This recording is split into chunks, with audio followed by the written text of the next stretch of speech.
This is the top view from my hotel dito sa may 12th floor kung saan yung room ko.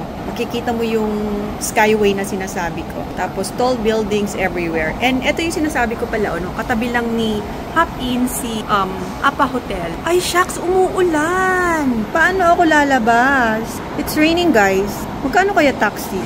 Anyway, hindi naman siya malakas. Good morning, guys! So this is my last day here in Japan. Full day pa naman kasi mamayang gabi pa naman yung aking flight. So papakita ko lang sa'yo yung front view since umuulan. Kung kailan last day ko na, saka naman umulan. Pero hindi naman siya ganun kalakas. And pinahiram naman tayo ng payong dito sa hotel kasi sabi ko mamaya pa ako pupunta ng airport since mamayang gabi pa naman yung flight ko. So I still have time to walk around. Balak ko nga sana pupunta dun sa Ueno Park kasi nakita ko yung castle or temple kahapon. Pero umuulan naman. So, wag na lang siguro. Dito na lang ako sa malapit. And, naka-check out na ako. Actually, pina-check ko na yung room. So, andito na sa baba yung luggage ko. Para ready na lang na aalis mamaya. So, let me show you yung area. Pero hindi naman ayan, umuulan siya pero mahina lang naman. So, balak ko, dito na ako hanggang later mga 2.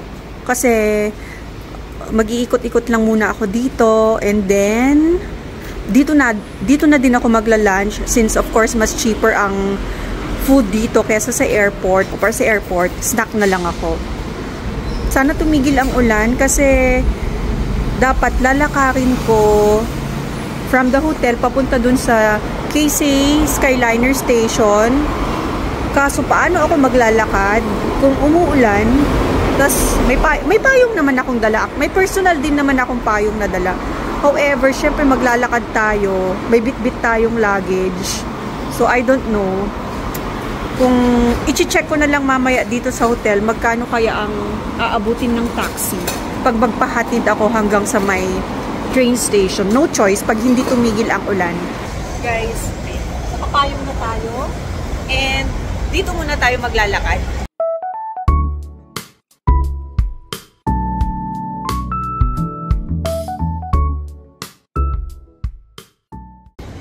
Guys, naglalakad ako for the last time dito sa may Ueno. Babalik na ako sa hotel.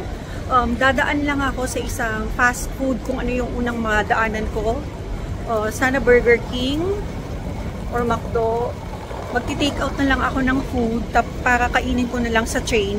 Kasi yung train going to Narita is almost 1 hour. More than 1 hour. So, doon na lang ako kakain kasi balak ko sanang mag-lunch pa dito. Kaso, baka biglang umulan. Mahihirapan akong mag-travel from my hotel going doon sa may train station. So, at least ngayon wala siyang ulan. Pwede lang akong maglakad or hihilain ko lang kasi medyo pricey kasi ang taxi dito. Since walkable naman at malapit lang, mga 3 blocks away lang. Usually, ganun din naman ang ginagawa ng ibang tao. So, lalakarin ko na lang. Isa lang naman ang luggage ko, hihilain ko lang yun, tas backpack. Pero magti-take out na muna ako ng food. Para diretso na. So, baka hindi na rin ako makapag-vlog. Or hindi na rin ako makapag-update. Update ko na lang kayo baka update ko na lang kayo if nasa airport na ako or nandun sa my train station. Okay? So, andito na ako sa my airport. Terminal 3 na Narita International. Yung Keisei Skyliner, binaba kami sa may Terminal 2. Kasi doon lang yung stop, diretso na siya ng Terminal 1. Kaya if ang terminal nyo is Terminal 3, kailangan nyong lumipat. Meron namang walkway sa second floor. May bridge sa second floor. Sundan nyo lang yon. And then, connected na siya sa Terminal 3 ng Narita. So, check natin yung ating flight details or yung boarding time. So, this one is for Jetstar. Ito tayo. 9:50 bound for Manila, Jetstar GK43. So doon tayo sa counter, letter H mamaya. So it's still early.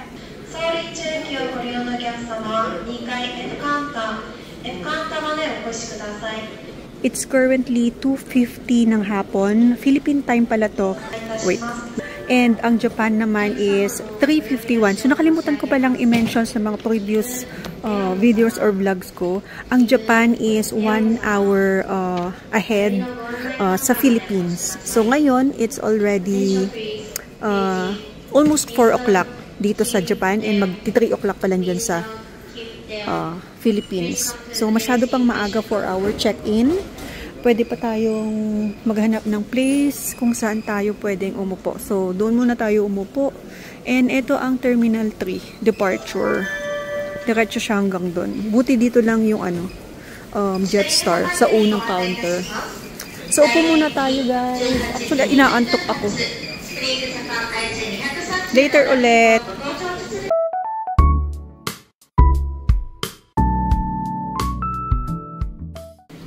Okay, guys. So, ito na yung bag natin. Hand carry. Tapos, isang check-in luggage. Goodbye, Japan. It was a really nice experience to be traveling alone for the first time as a tourist. So, for sure, next time, kasama ko na si Habi. And for sure, hindi na niya ako papayagan na mag-travel alone. Anyway, it was a good experience though. Kaya naman natin. So if you're traveling for the first time in Japan, so ayun guys, so piece of advice, like what I've said, pag-aralan nyo yung train system. Nakakalito siya at first, hindi siya beginners friendly talaga, honestly. Dahil maski ako, nung first day ko, medyo struggle ako sa kung paano ako sasakay or saan ako sasakay, ano yung train ko, ano yung platform, anong oras, saan mag-exit, saan mag-enter. So make sure na yun ang pag-akala nyo. And once na matutunan nyo yun, it's very easy, it's very convenient na. Mag-e-enjoy na kayo. Actually, ako nag-e-enjoy na ako sa kakasakay ng train. Especially na nag-purchase ako ng unlimited pass. So, ng subway metro or metro subway train. So, maski magpabalik-balik kayo, okay lang kasi unlimited pass na. So, very, recommended ko din yun. Especially if you are just staying within Tokyo. If you are staying just within Tokyo, napaka-convenient nung metro subway pass. Malaki ang matitipid nyo. Yun lang. Ano pa nga ba? So, during my stay here, marami din akong na-observe na mga etiquette, yung culture ng Japanese. I-share ko na lang din sa inyo. Sa iba bang videos ko. Mag-rest muna ako kasi parang inaantok ako. Try kong mag-nap kasi inaantok ako. Okay? Hi guys! So, dito na tayo sa loob ng boarding area. Currently, it's 7:21 dito sa Japan, 6:21 dyan sa Philippines. And ang boarding time namin is 9 o'clock pa. So, may time pa ako na kumain or mag-dinner. Wala nang ibang kainan pala dito sa loob. So, nag-order lang ako ng, kasi may nakita akong coffee shop. So, nag-order lang ako ng sandwich.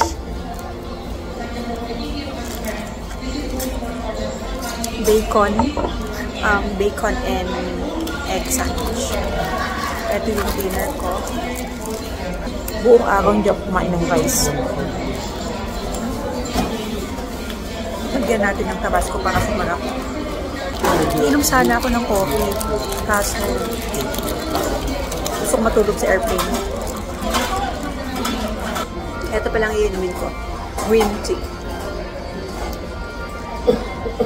Mamimiss ko yung mga ganitong drinks dito sa Japan. So guys, kakain muna ako. Update ko kayo later. Or, update ko kayo later. Okay? Bye! After kong kumain, dumaan lang ako sa duty-free shop para ibili yung natira ko pang Japanese yen. Dahil if ipapalit ko pa ito sa Pinas into Philippine peso, baka mababa lang din ang conversion rate. Hello guys! So, andito na tayo sa ating boarding gate. 155 ang ating boarding gate. And naka-post na din sa screen yung ating flight, which is JK43 bound for Manila.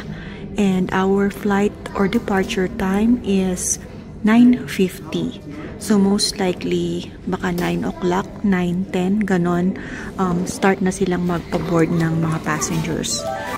So wala pa yung ibang mga passengers Kaya kami pa lang yung nandito, kaya tahimik pa. Actually, tahimik talaga kasi bawal ang maingay. Dito ako. Maganda kasi dito kasi may cubicle na may personal space ka. So, pag mag-isa ka, meron kang personal space dito. Yan. Ay, bag Israel mga sis. So, yun lang. Update ko kayo ulit later.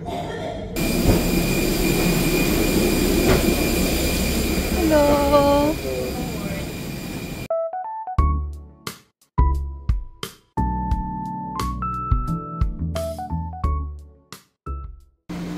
Touchdown Manila na, guys.